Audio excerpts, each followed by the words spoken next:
This series of films has told the story of the rise of a narrow and peculiar kind of freedom. The last two programmes have shown how politicians from both the right and the left came to believe in a simplistic model of human beings as self-seeking, almost robotic creatures. Out of this came a new and simplified idea of politics. No longer did politicians set out to change the world. Instead, they saw their job as being to deliver nothing more than what these free individuals wanted. And at the same time, we too came to think of ourselves as simplified beings, whose behaviour and even feelings could be analysed objectively by scientific systems which told us what was the normal way to feel. And both we and our leaders have come to believe that this is the true definition of freedom. There is no other. But there is. There is an alternative idea of freedom, but we have hidden and forgotten about it because it can be so frightening and dangerous. It is the dream of not only changing the world, but also transforming people. And by changing them, you can then free them from themselves. This film will go back and unearth that forgotten idea of freedom. It will show why it is so dangerous and why it was hidden. But it will also show why this idea still haunts us, because it inspires people. It offers hope and meaning in a way that our narrow version of freedom was deliberately designed to exclude. The architects of our present world set us a terrible trap. In seeking to protect us from the dangers of the other kind of freedom, they led us into a world without meaning.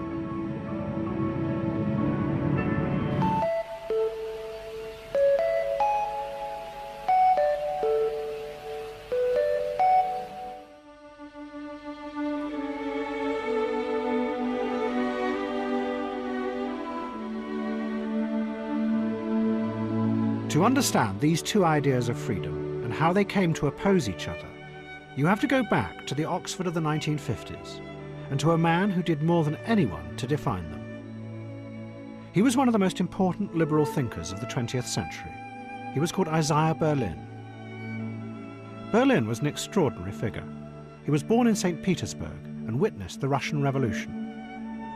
His family then fled to Britain, and Berlin grew up to become one of the central figures in the British establishment. During the war, he served as a diplomat in America and got to know many of the young politicians who would later run America during the Cold War. In the 50s, Berlin became a political philosopher at Oxford and a celebrity. He was featured in Vogue and appeared regularly on the BBC. At the heart of Berlin's thought was the question of individual freedom and how to protect it. But I think what Freddie says it comes to the same, which is a question of freedom. You want to feel free to make mistakes. I think I objected to not being reasoned with. I object to paternalism. Ultimately, I think what I object to is being treated like a schoolboy, being told for my own good that there are certain things to do, or being driven in a perfectly beneficent direction by a perfectly disinterested, pure-hearted body of anyone like governments or manufacturers. It doesn't matter which. Human beings or children, we must first herd them together, create certain institutions, make them obey orders, and we hope later they will see how well we've done for them, and they will become rational in the course of... this is exactly what the British Empire felt towards coloured people in Africa. It's exactly what schoolmasters feel towards children, and it always leads to bad consequences in the end. And for Berlin, the greatest threat to individual freedom in the world was the Soviet Union. In October 1956, the Hungarian people had risen up and toppled their communist government. In response, Soviet forces invaded and brutally suppressed the rebellion, massacring thousands. The Soviet action shocked the world, and for Berlin, it defined the central paradox of the age. How could the Soviet system, which had been designed and built on the dream of liberating individuals from tyranny, have become such an oppressive and tyrannical force in the world? Berlin believed that he had the answer, and he set out to explain what had happened. And in doing this, he was going to offer what he believed was a better and a safer idea of freedom.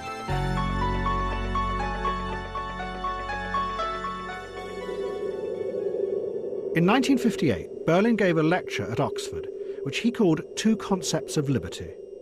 It would become one of the key ideological underpinnings of the Cold War. There are, he said, in fact, two very different kinds of freedom. One he called positive liberty, the other negative liberty. And to explain them, Berlin went back into the past.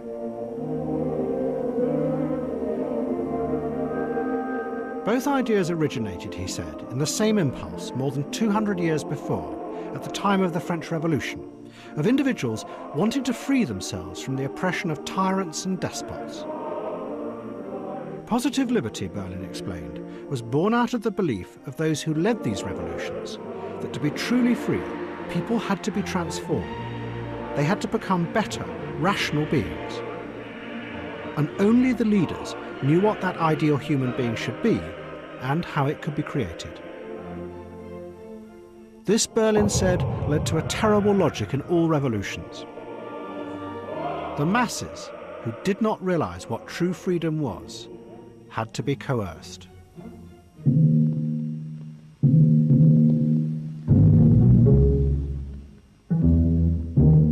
At the height of the French Revolution, the Jacobin leader, Robespierre, explained this. Terror for a revolutionary government, he said, is very different from the terror used by tyrants in the past. Because now it meant the destruction of those whose moral corruption was barring the way to a new society of virtue. Terror has become, he said, the despotism of liberty against tyranny.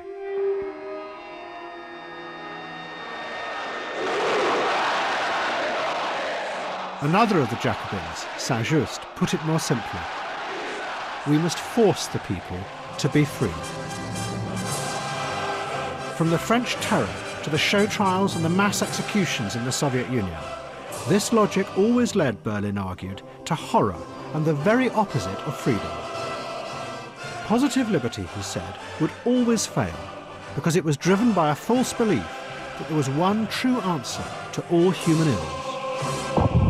Once you believe that, the idea of the final answer to human ills, if it is the final answer, then no sacrifice is too great for it. Right?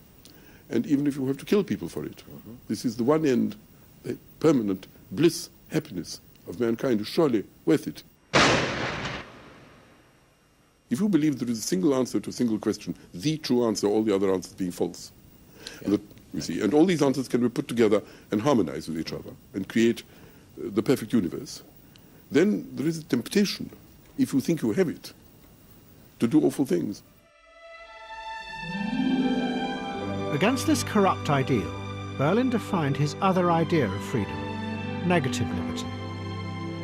Negative liberty, he said, is the freedom of all individuals to do what they want and nothing more.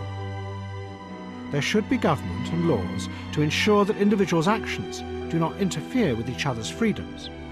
But other than that, power should be restrained. Negative liberty was a society deliberately without ideals, other than individuals' desires and the freedom to indulge them. As the last two programs showed, this was a similar vision to the ideas of the economists and the technocrats of the Cold War. They had put forward an idea of a society comprised only of millions of self-seeking individuals, which, their mathematics said, would lead automatically to stability and order. What Berlin was doing was giving this vision a sense of destiny and historical inevitability.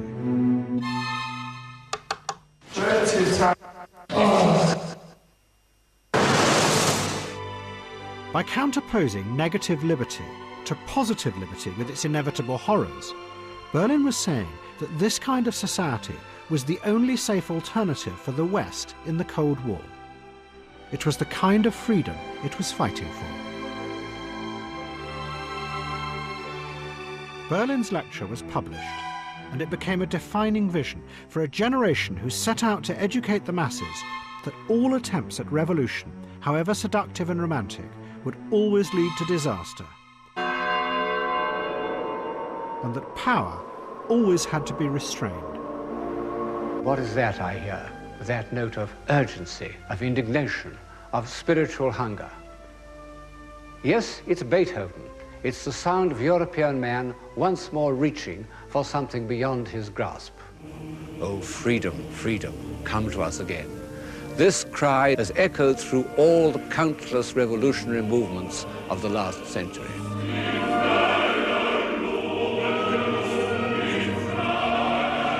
They suffered from the most terrible of all delusions. They believed themselves to be virtuous, and in the end were destroyed by the evil means they had brought into existence. And the other half of the message from the Cold War intellectuals was that systems should be created to restrain politicians' power, especially those leaders who said they wanted to do good for us, because inexorably they would become tyrants. Every tyrant in history has said that he wants power to do good to his fellows. But don't you think that that the necessary thing is to check and stop people having power? I hate government. Yes. I hate power. Yes. I think that man's existence, insofar as he achieves anything, is to resist power, to minimize power, to devise systems of society in which power is the least exerted. Yes. But Isaiah Berlin knew that it was going to be difficult to achieve and maintain this negative idea of freedom. And in his lecture and throughout his life, he warned of the danger it would face.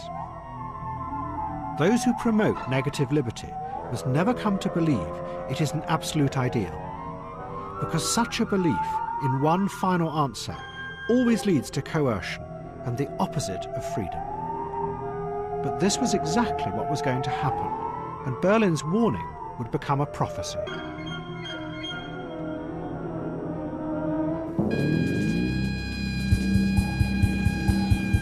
Ironically, this corruption of negative liberty would begin with the resurgence of positive liberty. In the wake of the Soviet disaster, a new and even more extreme version of positive liberty was about to rise up in the Third World. It would be a revolutionary vision of transforming individuals through violence. It would spread and begin to destabilize the balance of power in the world. In response, the followers of negative liberty in the West would decide that they had to confront and roll back this tide. Out of this would emerge a strange mutant idea.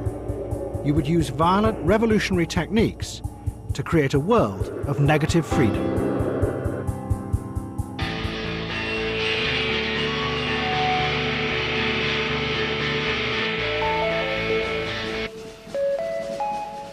In the late 50s, a series of wars of liberation began.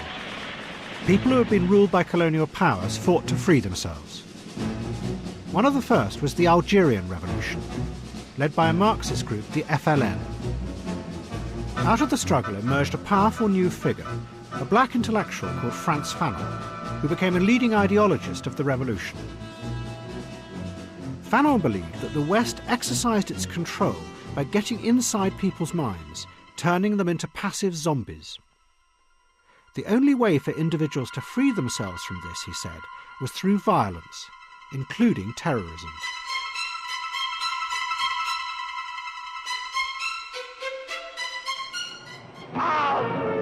Violence was not just a battle against the military. The very experience of the armed struggle would, Fanon said, be cathartic.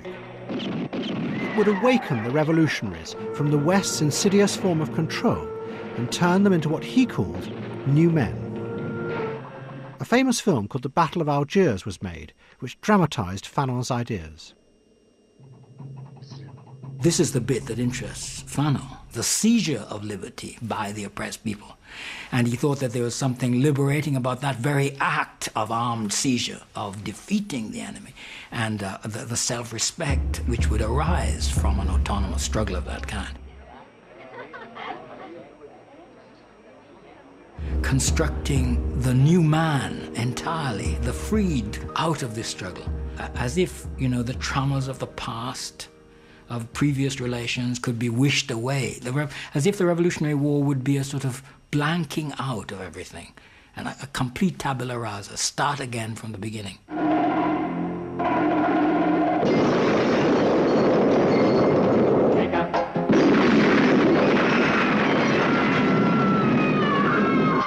Behind Fanon's ideas was a very specific Western idea of freedom, the existential ideas of the philosopher Jean-Paul Sartre.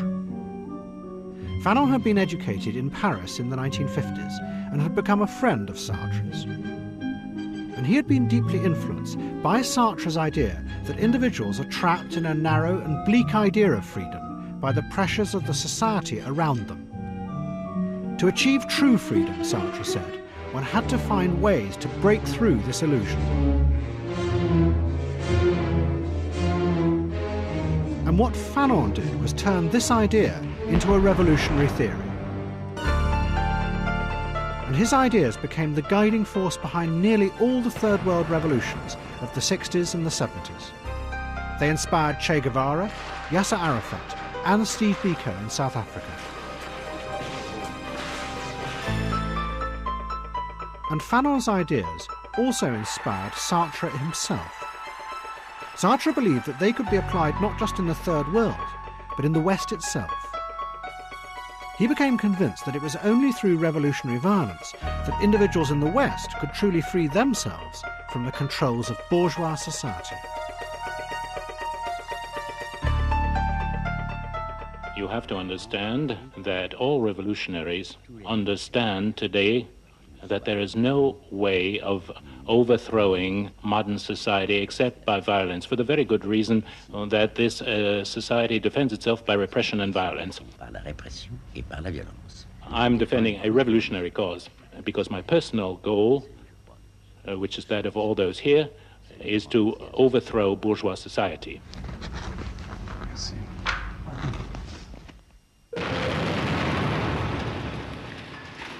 Out of ideas like these came waves of terrorist attacks in Europe in the early 70s. Those who led the attacks believed that the terror was a way of breaking through the bourgeois facade to a new freedom. Then, in 1975, the logic of this idea reached its most extreme incarnation, when the Khmer Rouge revolutionaries liberated Cambodia. Their leader, Pol Pot, had also studied revolutionary theories in Paris. And he believed that the only way for Cambodian society to reach utopia was to destroy the whole of bourgeois society and start again, back to year zero. Within hours of arriving in the capital, Phnom Penh, the Khmer Rouge set about slaughtering all the middle classes, some 3 million people in the end, because under Pol Pot's logic, they stood in the way of allowing the rest of the people to become truly free individuals. Pol Pot also appealed to many Cambodians living in France, intellectuals, professionals, doctors, teachers, to come back to Cambodia in 1975, 1976, to help with the new regime to build a new society. And many of them, when they came back, were actually slaughtered, murdered actually on the airport when they arrived in the planes. Just this was a sort of wanton destruction of any opposition, of any sort of intellectual differences, that the society that Pol Pot was going to build would have no opposition inside or outside of Cambodia. The chaos caused by these revolutions also began to destabilize the balance of power in the world. And this would inexorably bring them face to face with America and its global battle against communism. But what this clash was going to lead to was the rise in America of a new militant idea of freedom, and the belief that it was the United States' duty to spread this freedom around the world by force if necessary.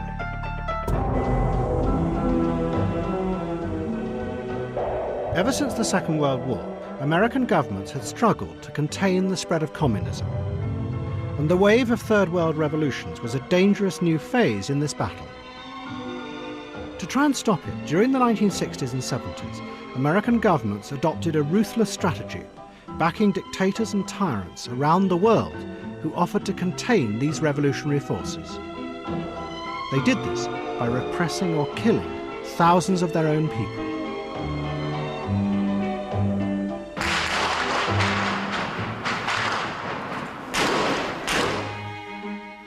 The main architect of this policy was Henry Kissinger, Secretary of State under President Nixon.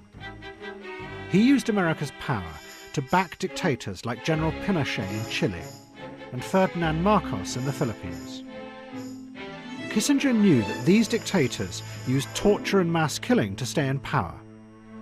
But in his theory of what he called realpolitik, this was the price that had to be paid if Soviet tyranny was to be kept in check. But during the 70s, a group of young radicals emerged in Washington who believed that this was wrong.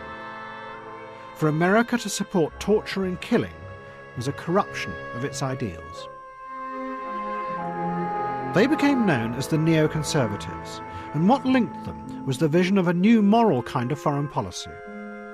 America should actively use its great power to spread democracy in the world. One of this group was Michael Ledeen. He called himself a democratic revolutionary. We were aiming for an expansion of the zone of freedom in the world. And in part that had to do with fighting communism, and in part it had to do with fighting other kinds of tyrannies. But that's what we were about. It's what we're still about. We want, down with tyranny. We want free countries. We think that America's better off if we live in a world primarily populated with free countries who have to appeal to their own people for the source of their power and to ratify their decisions.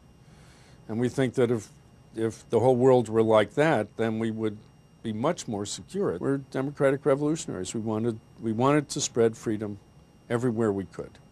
And it wasn't just communist dictators that we hated them all. And then, in 1979, the Iranian Revolution showed dramatically that America's policy of backing dictators did not work. The Iranian people rose up and toppled the Shah of Iran. The Shah had one of the largest military forces in the world, given to him by the Americans. But it proved helpless in the face of the new Islamist ideology of Ayatollah Khomeini. Many in the West saw Khomeini as the resurgence of a dark, almost medieval force. But this was wrong. The Iranian Revolution was yet again driven by Western ideas of political freedom. Behind it lay the ideas of a young Iranian teacher called Ali Shariati. Shariati is an extraordinary historical figure because he single-handedly fused the ideas of Jean-Paul Sartre and Frantz Fanon with Shia Islam to produce a completely new revolutionary ideology. And it was this ideology that lay behind Ayatollah Khomeini's radical vision of political Islam. Like so many revolutionaries, Shariati had studied in Paris in the early 60s. And he had become fascinated by Sartre's ideas of true freedom and Fanon's theories of how to use armed struggle to achieve it. Shariati translated both Fanon and Sartre into Farsi. What he added to their theories was the idea that Shia Islam could be used to give meaning and purpose to the armed struggle and the utopia it would achieve. This was a radically new interpretation. Since the 7th century, Shia Islam had been an apolitical and passive force. Its leaders, the Ayatollahs, told the people that they must not involve themselves in political struggle. They should wait patiently and endure all hardships until the coming of the true Imam.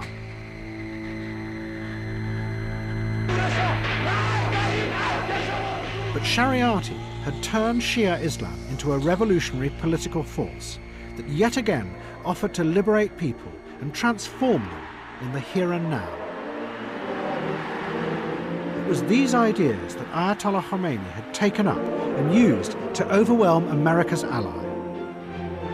And in the slogans shouted on the streets in Tehran, what you hear are the Western ideas of positive liberty and the theories of Frantz Fanon.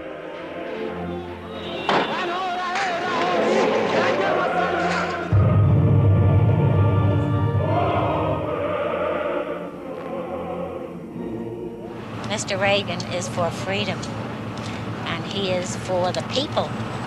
Ladies and gentlemen, the next president of the United States of America, Ronald Reagan! In 1980, Ronald Reagan ran for president. His campaign message was simple. He promised freedom at home and abroad. When he was elected, many of the young neoconservatives joined his administration. and their ideas became central to the new foreign policy. In October 1981, the new Secretary of State, Alexander Haig, announced to a startled Senate a new moral crusade by America to extend freedom in the world, by force if necessary. There are things that we Americans must be willing to fight for. You know, this republic was spawned by armed conflict. The freedoms and liberties that we enjoy today were a consequence of armed conflict, insurrection, if you will. There are things worth fighting for. We must understand that. We must structure our policy under that credible and justified premise. President Reagan signed a series of directives that set up what was called Project Democracy. It had two parts. One set up a series of organizations whose job was to openly promote the idea of democracy abroad. This set out to support groups like Solidarity in Poland, but it also helped overthrow the dictators who had been America's allies. The Reagan administration forced both Ferdinand Marcos and General Pinochet to call elections, which led to their downfall. Revolution in the Philippines as the Americans abandon Marcos. And now the White House wants to get rid of the man who for so long has been their ally. And at the same time, the Americans set up what they called schools for democracy to train the new politicians in these countries. But the democracy that the Americans wanted to create was deliberately simplified. One of the ideologists who inspired Project Democracy, Samuel Huntington, who would later become famous for coining the phrase the clash of civilizations, made this clear. It was a modest form of democracy, he said, where the people are allowed to vote, but nothing else is changed. The wider ideas of democracy, of redistributing land and wealth and creating equality, must not be tried, because that can only be done through coercion. And following the logic of Isaiah Berlin, that would inevitably lead to tyranny. And this is exactly what did happen. Democracy came to the Philippines, but real power simply shifted to a new set of elites, and the vast inequalities and the corruption remained unchanged. It was a modest kind of freedom.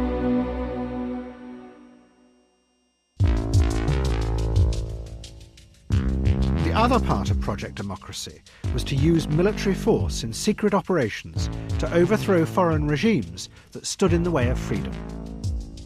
The main target was the government of Nicaragua, the Sandinistas. The Sandinistas were Marxist revolutionaries who had seized power in 1979.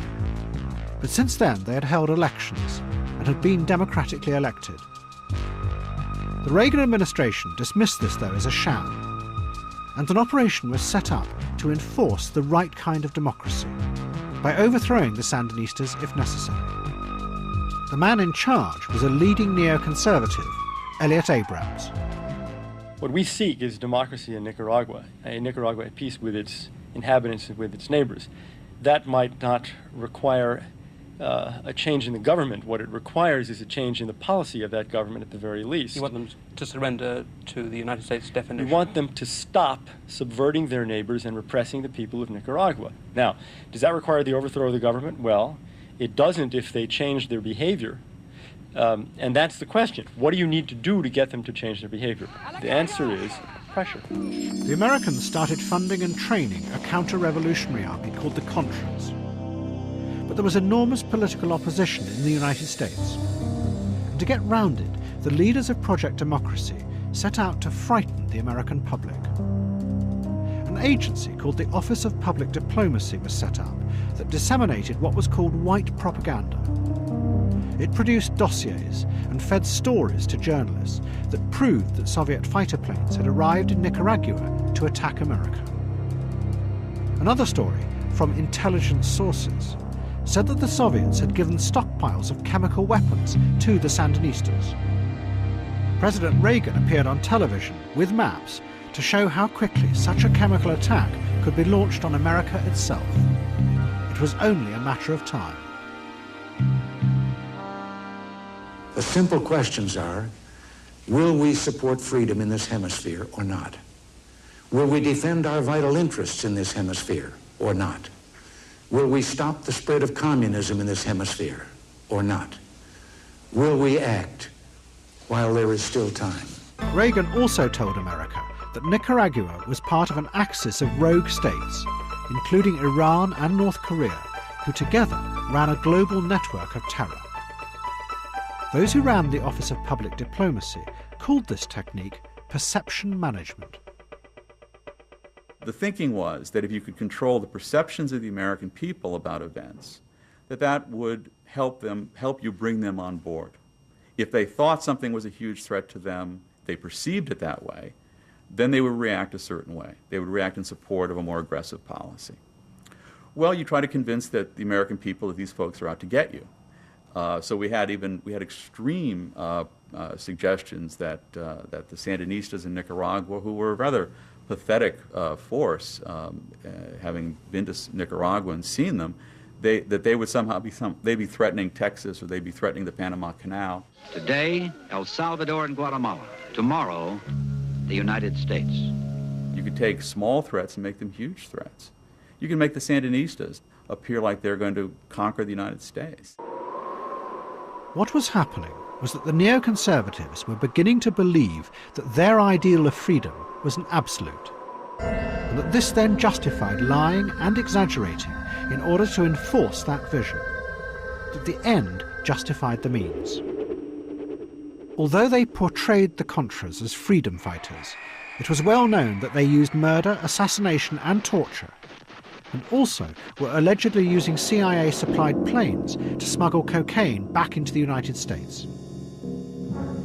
And to finance the Contras, the neoconservatives were even prepared to deal with America's enemy, the leaders of the Iranian Revolution. In 1985, those running the Nicaragua operation held a series of secret meetings with Iranian leaders in Europe. They arranged to sell the Iranians American weapons. In return, the Iranians would release American hostages held in Lebanon. Then the money from these sales would be used by those running Project Democracy to fund the Contras. The only problem was that this was completely illegal, and the president knew it. Is that right? Okay, We're going through channels we can't discuss. When are you going to come back and see us again? How soon? When are you going to see us? Let's have another press do it again. Did the vice president object to this plan in Iran, Mr. President? You said that Schultz and Weinberger didn't. Did the vice president? No. What was beginning to emerge was the problem with spreading the ideal of freedom around the world. To do it, those leading Project Democracy had turned not just to manipulation and violence, but were beginning to undermine the ideals of democracy in America, the very thing they were trying to create abroad. It was the corruption of freedom that Isaiah Berlin had warned of.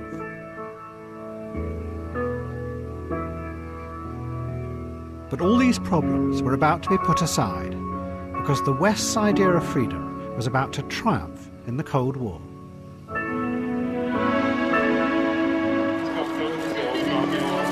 Že všichni členové předsednictva UVKSČ dávají své funkce k dispozici.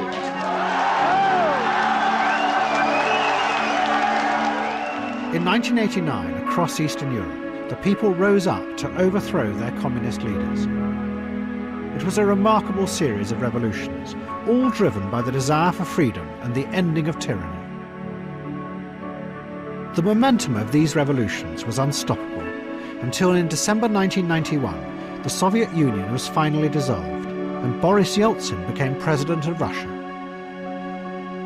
For many in the West, above all America, this was the triumph of liberal democracy and its ideals. This belief was summed up in the epic argument put forward by the political philosopher Francis Fukuyama, that the world had arrived at the end of history. All competing ideologies, he said, were now dead, and liberal democracy would spread unchallenged around the world. What you've seen happening in this century, when we began it, there were many competitors to liberal democracy, leftover hereditary monarchies, fascist dictatorships, communist totalitarianism. And virtually all of those major competitors have now disappeared by the end of the 20th century. So that in a way it indicates that liberal democracy is now spread in place of these, that liberal democracy in the end is the best arrangement of politics by which people can be recognized on a kind of universal and rational basis. Out of this was going to come an epic revolutionary attempt to reconstruct the world. The aim would be to create a utopia based on the idea of negative liberty. It would be a world in which all individuals would be free to do what they wanted without coercion by elites or tyrants any longer. It would be the triumph of Isaiah Berlin's idea of freedom, and it would begin in Russia.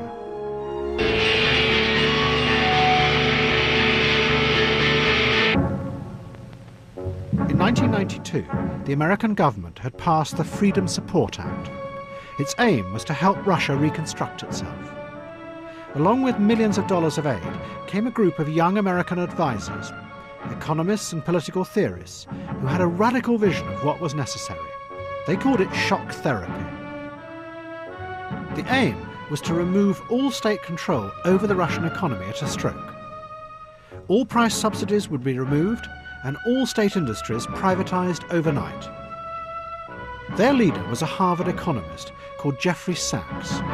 We have the best hope right now, the best reformers, the most westward-looking leaders in this country, but there are people around that want to close up, that are the xenophobes, that are the extreme nationalists, that believe that the West has stabbed this country in the back. There are real possibilities of political disaster lurking here. It's not a matter of days, but it is a matter of weeks and months, and the people must have hope. The Americans allied themselves with a group of young radical free marketeers around Yeltsin, and together they drew up a plan. Underlying it was a theory of how to transform society by creating new human beings. As last week's programme showed, it was the same theory that lay behind the rise of what was called market democracy in Britain and America in the 1980s.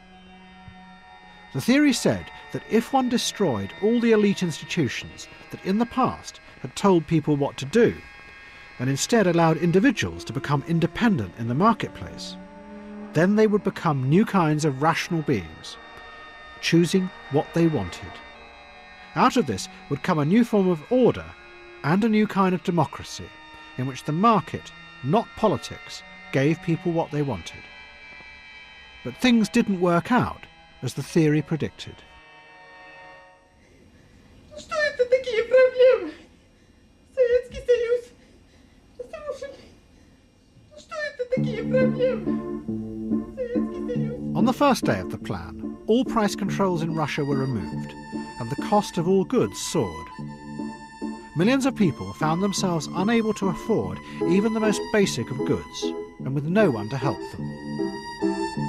The only solution for millions of Russians was to come out onto the streets and sell their belongings for anything they could get.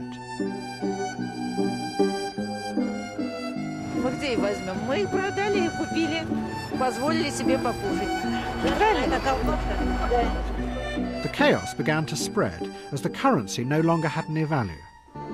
Factories began to pay their workers in the products they made, which the people then had to sell wherever they could in order to live.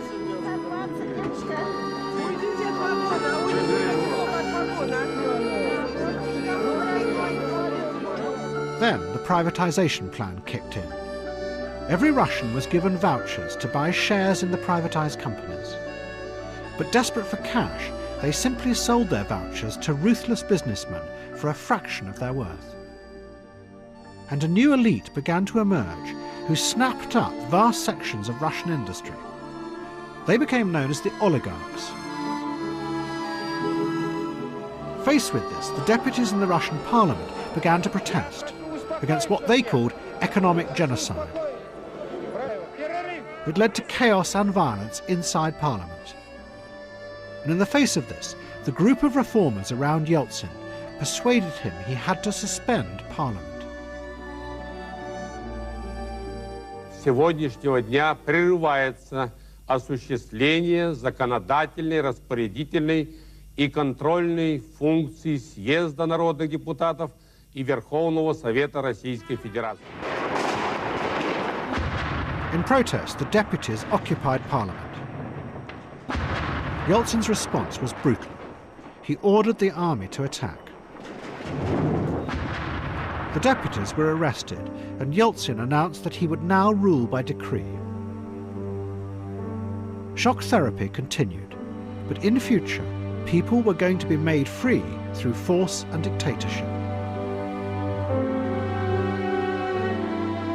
But what actually happened is that Yeltsin became the creature of those with the real power in the new Russia, the oligarchs.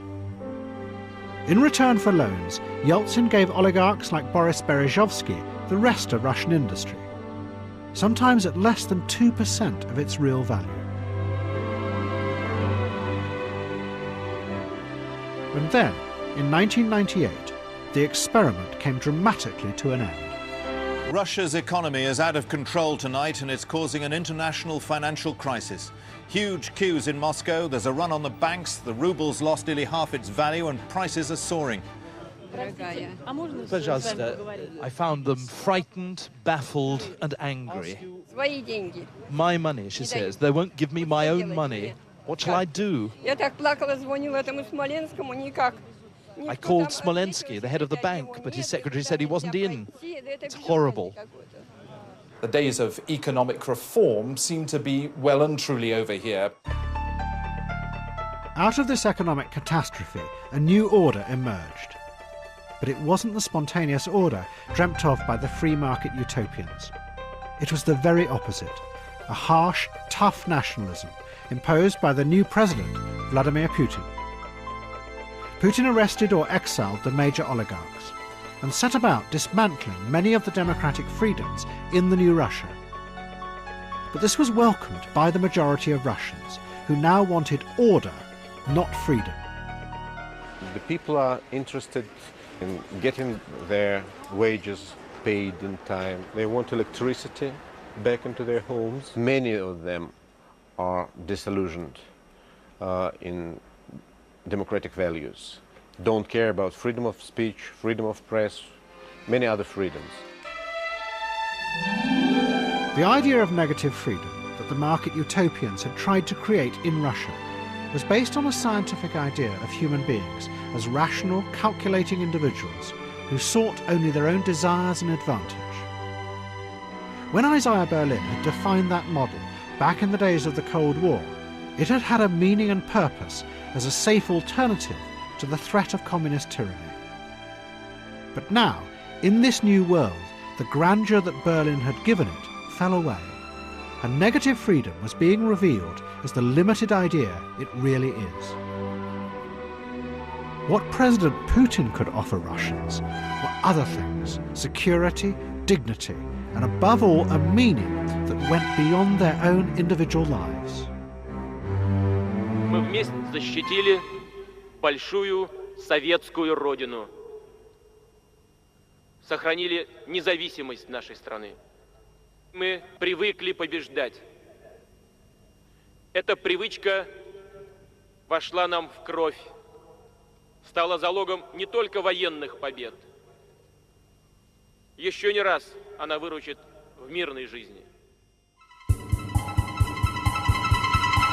But at the start of the 21st century, there was going to be one more heroic attempt to spread the idea of negative liberty around the world. And one of the central figures in this utopian mission was going to be the British Prime Minister, Tony Blair. Right, good morning everyone. Now in a moment, Michael's going to talk to you about... When New Labour came to power, they had tried to apply the simplified economic model of human beings to all areas of society. And the Prime Minister's press conferences became an endless procession of graphs and tables proving that the government was meeting its performance targets. This was the politics of negative liberty, trying to give people simply what they wanted. But Blair believed that politics could be more than this. He had read Isaiah Berlin's lecture on the two concepts of liberty. And after he came to power in 1997, Blair wrote a letter to Berlin.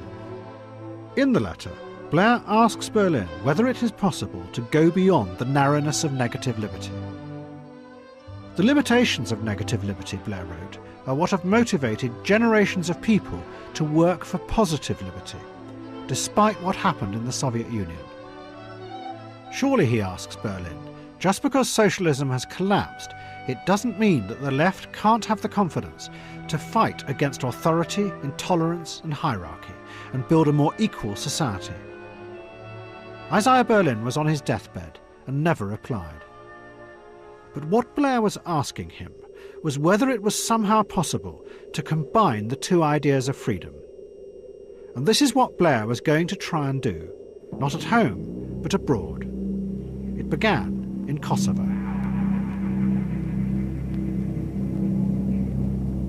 In 1998, Blair helped persuade the Americans to join a NATO bombing campaign of Serbia.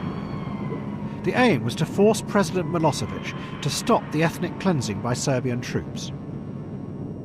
For President Clinton, it was a short-term humanitarian mission. But Blair saw something far deeper. It was the beginning of a new, universal principle that should be applied across the world.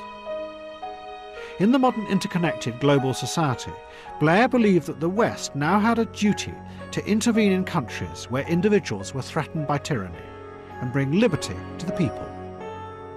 He outlined this dramatic new vision at a speech in Chicago in 1999. This is, I believe, a just war. Acts of genocide can never be a purely internal matter. If we can establish and spread the values of liberty, the rule of law, human rights and an open society, then that is in our national interest too. The spread of our values makes us indeed safer. Does anyone believe that Serbia or Iraq would be nations that originate conflict if they were democracies?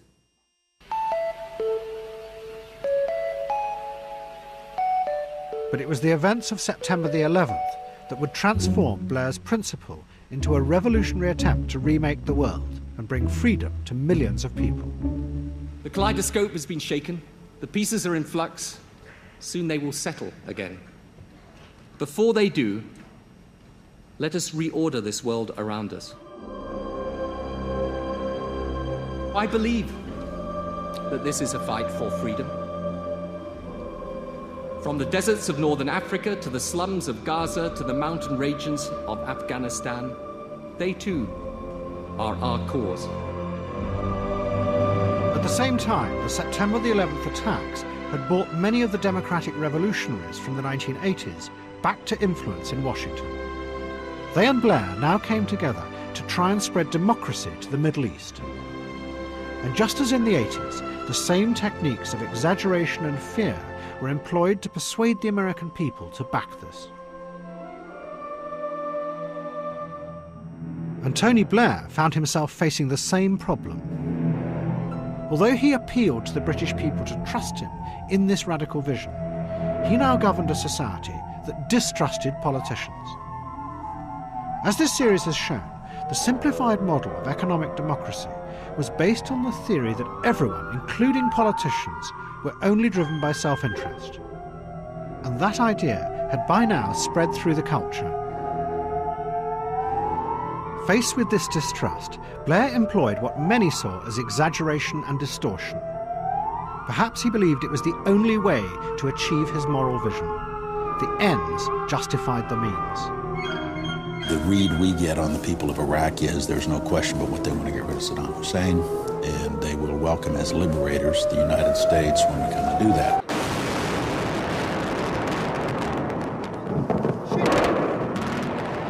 In April 2003, American and coalition forces ousted Saddam Hussein and set out to create a new, free society in Iraq. And to do so, they were going to use the very same technique they had used in Russia, shock therapy. USA, good, freedom, USA. Thank you. Yes, good.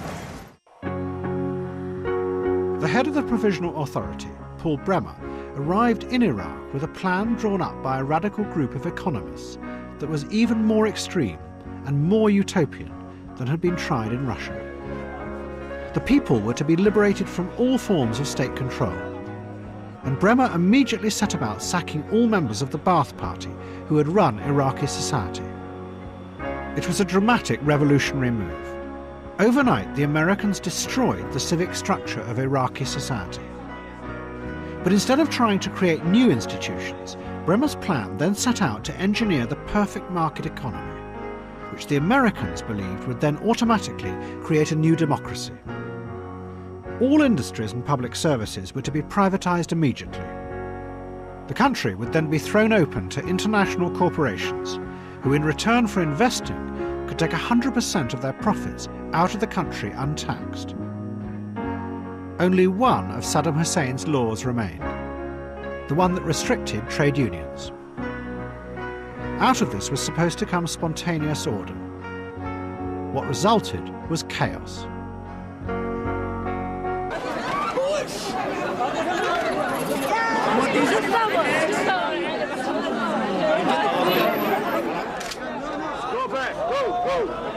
There's a definite disconnect between what needs to happen and what's actually happening. We need to get these people food, water, housing, and a government fast. Here, on the lowest level of military hierarchy, I don't see it happening. I see nothing of this happening, and I'm sure there are plans being made, papers drafted, whatnot, but these people don't see that, and I don't see it, and that's what makes them angry, and that's what makes them want to attack us. What are you trying to do? Trying to change these people's way of, I don't know. What also resulted was corruption on a huge scale. More than $350 billion has been sent to Iraq for reconstruction. Audits completed so far show that over 10% of the money has disappeared or been siphoned off by American corporations in corrupt overpricing. Then the Americans announced that the new Iraqi constitution would be written by a governing council whose members would not be elected but would be chosen by the Americans themselves. The most senior figure in the Shiite community, Ayatollah Sistani, then issued a series of fatwas that stated that this was not real democracy. Sistani quoted the principles behind the French Revolution, the idea of a social contract between the people and their rulers. What the Americans are imposing, he said, is a limited, narrow form of democracy that ignores this basic principle. He called on his followers to protest, and he warned that unless the Americans allowed real democracy, the very opposite would rise up to fill its place, an anti-democratic Islamism. We want to express about our opinion. It's the democracy in Britain and Australia. We've never had democracy before, this man says. Don't we deserve it? But Sistani was ignored, and the insurgency began, led by many of the men the Americans had sacked. What was happening in Iraq was the strange logic of the attempt to impose the idea of negative liberty by revolutionary means. Just as in Russia, this narrow conception of freedom was unable to deal with the complexities of a society composed not just of individuals, but of powerful groups driven by conflicting ideas of nationalism and Islamism. And in the face of that failure, the Americans began to turn to violence and torture to try and enforce their kind of freedom.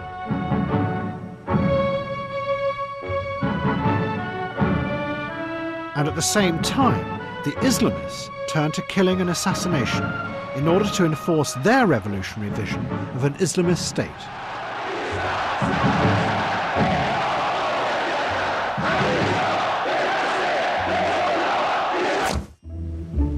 And the revolutionary attempt to create negative liberty abroad was also transforming freedoms in Britain itself.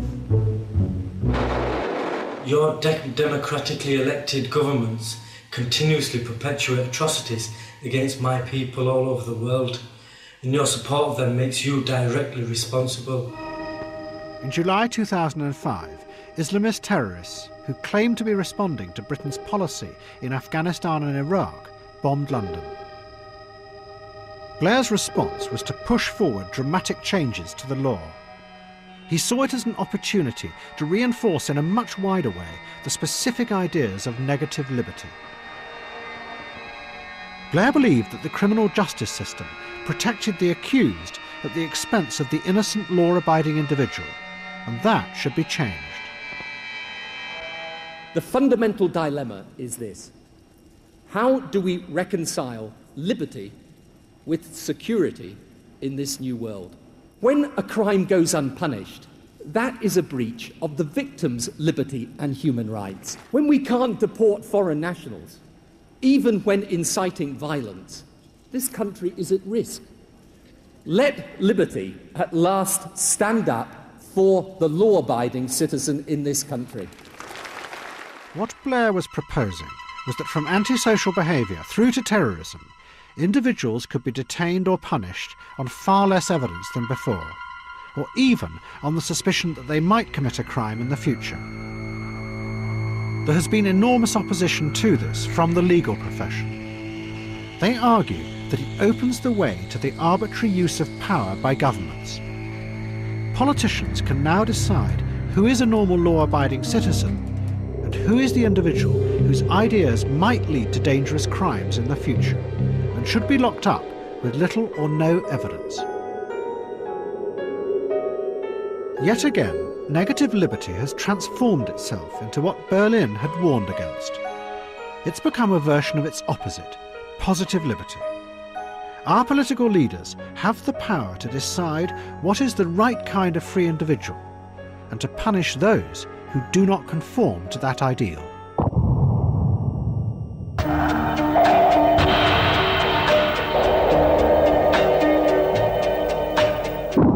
But there is one thing that makes our freedom today different from positive liberty.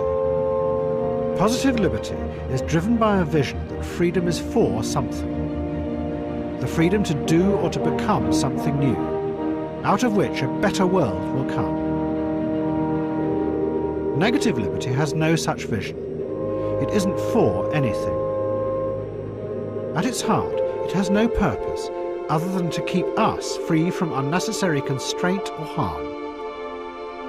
And in using force to create a world based on negative liberty, the democratic revolutionaries have actually led millions of people abroad into a world without purpose or meaning. This idea of freedom is still portrayed by many politicians and influential commentators as a universal absolute. They assume it is only a matter of time before it spreads throughout the world. But this may not be true. As this series has shown, the idea of freedom that we live with today is a narrow and limiting one that was born out of a specific and dangerous time, the Cold War. It may have had meaning and purpose then as an alternative to communist tyranny, but now it's become a dangerous trap.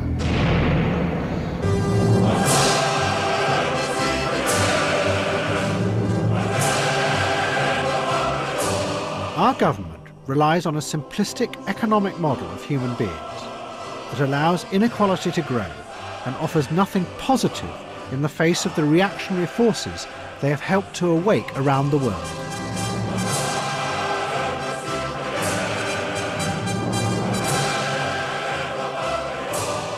If we ever want to escape from this limited worldview, we will have to rediscover the progressive, positive ideas of freedom and realise that Isaiah Berlin was wrong. Not all attempts to change the world for the better lead to tyranny.